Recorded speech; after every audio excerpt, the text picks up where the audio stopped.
Okay, so turning.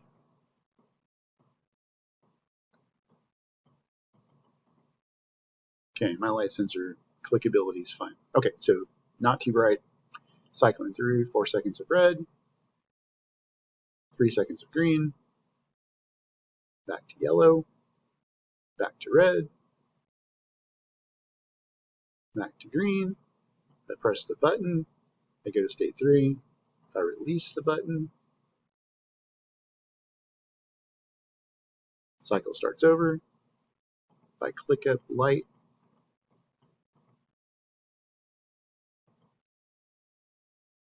now we're in too bright. So now I'm stopped in state 3. I turn the lights back down. Things start over again.